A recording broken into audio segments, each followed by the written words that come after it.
सुरुवातीची बातमी चंद्रपूर येथील। चंद्रपुरात उत्पादन शुल्क विभागाच्या वॉन्टेड अधीक्षकाला एसीबीने अखेर अटक केली आहे।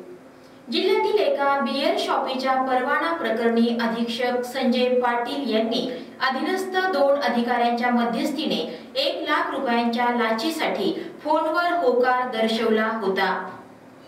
कार्यालयातील निरीक्षक चेतन खारोडे आणि कार्यालय अधीक्षक अभय खताळ यांना एसीबीने लाच घेताना रंगेहात अटक केली होती।